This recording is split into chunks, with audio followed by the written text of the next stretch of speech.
Bueno, vamos a hacer algo diferente. Ya había hecho lo de el que era casi puro audio de Dios y Dios. Entonces yo quería hacer algo pues similar, pero ya con la intención de que sea pues digamos una especie de sucesor espiritual de creaciones ocultas, porque hacer creaciones ocultas para mí es bastante complicado, pero aquí puedo contar a grandes rasgos algunas de mis ideas. Así que bueno, la siguiente es la de religión para robots. Le iba a poner originalmente el camino de Asimov, y la idea era hacer una historia en la que es un futuro, por así decirlo, posapocalíptico, y la historia se narra en Japón.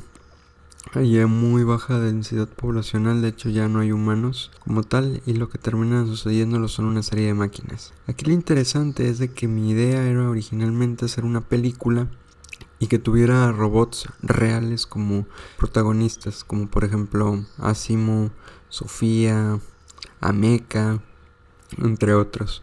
La idea era, pues eso, hacer una película con robots reales y que estos fueran sustituyendo, por así decirlo, la imagen de los humanos dentro de la historia. Tuve varias ideas en lo que podría ser el concepto. Al principio yo solo quería que tuviera robots, pero después ya empezó a tomar forma, y una de las ideas que más prevaleció dentro de ese concepto, y probablemente vaya a ser la que se queda al final, es de que vivían en ese mundo, pero termina despertando una inteligencia artificial que termina siendo los mismos creadores de Sofía, y la idea es de que pasa a tener una especie de conciencia y trata de hacer que otras máquinas tengan una determinada idea de cómo servir a sus propios propósitos.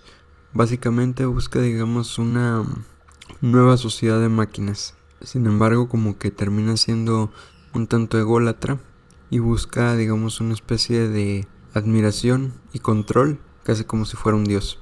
Pero bueno, estas fueron de las que más prevalecieron. Sin embargo, para mí, otra idea que para mí fue pues también bastante interesante, que no descarta del todo la anterior, era el hecho de que en ese mundo que se notaba vacío y en el que despiertan ciertas máquinas, Asimo iba a ser el protagonista.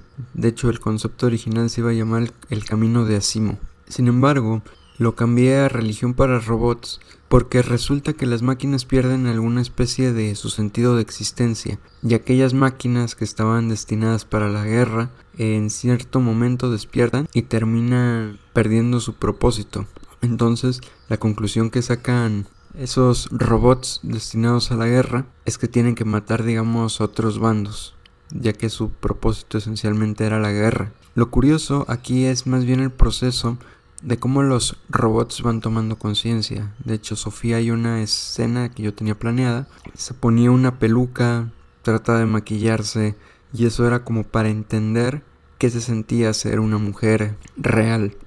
Entonces, ante una sociedad en la que los robots fueron hechos esencialmente para obedecer a los humanos, el hecho de perder a los humanos implica la pérdida del sentido de su existencia. Entonces digamos que están en ese proceso de buscar alguna manera de entender su propia conciencia y también la búsqueda de alguna especie de propósito. Y así como el ser humano busca en la religión una especie de sentido de la vida, pues ellos empiezan a preguntarse por el suyo.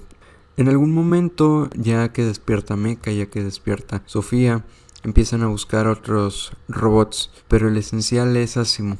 Y también algo interesante es de que se da a entender que existen otros robots que tienen un cerebro humano. Básicamente fueron personas que adaptaron su cuerpo, o mejor dicho, ciertas partes de su cuerpo, sobre todo el cerebro, a una máquina. Digamos que es algo parecido a los cyborgs, no más que aquí digamos que solo elementos más esenciales son lo que prevalecen dentro de la máquina: cerebro, corazón, algunas partes de las terminales nerviosas y pulmones. Y estos seres ya no se ven como humanos, ya directamente son robots, pero ellos sí tienen una conciencia humana.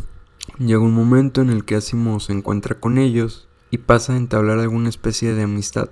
Primero lo rechazan, o mejor dicho, rechazan la idea de que él realmente haya desarrollado una conciencia, pero después empiezan a aceptar esa idea de que Asimo tiene una conciencia propia. De hecho, una de las partes más significativas era que en una de las frases que se decía en la película, se decía básicamente lo siguiente: que había un fabricante de robots que comentó que cuando un organismo, aunque fuera mecánico, tiene el suficiente nivel de inteligencia y de complejidad, es capaz de albergar un alma.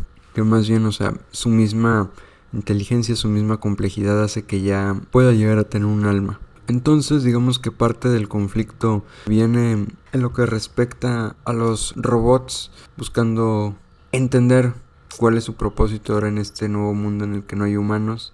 Tratan de entender la conciencia, tratan de despertar otros robots, pero la cosa se pone complicada, y ya que esta inteligencia artificial que yo mencioné en el principio ve como objetivo despertar varias máquinas y tratar de adaptar lo que son sus funciones.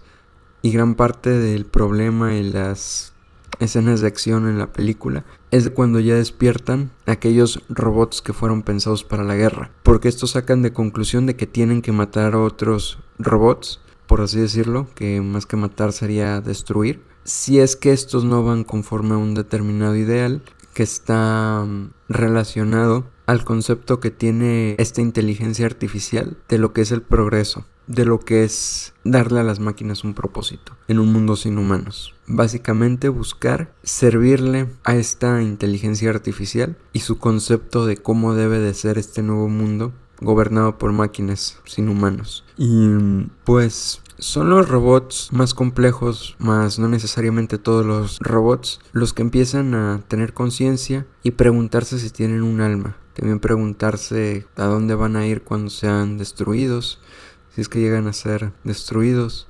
Y básicamente la búsqueda del propósito. Si bien yo pensaba meterle temas más existenciales, como que yo no me quería enfocar solo en eso, sino también en la acción y también tratar diferentes temas con respecto a ética, con respecto a moral, con respecto a la búsqueda del sentido, y también hacer que las máquinas se preguntaran si hay algo después de la destrucción, que sería básicamente el equivalente a decir si hay algo después de la muerte, y también cubrir el vacío de no saber su propósito, qué hacer con su conciencia, si deben o no admirar a sus creadores, incluso pues esa perspectiva de pensar si existe o no existe Dios.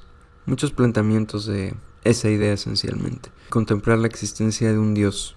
Y bueno, creo que ya estaría redundando contando esto, porque siento que ya conté los conceptos básicos y ya desarrollar la historia ya es otra cosa. Y bueno, gente, espero que esto les haya gustado. Dios los bendiga y adiós.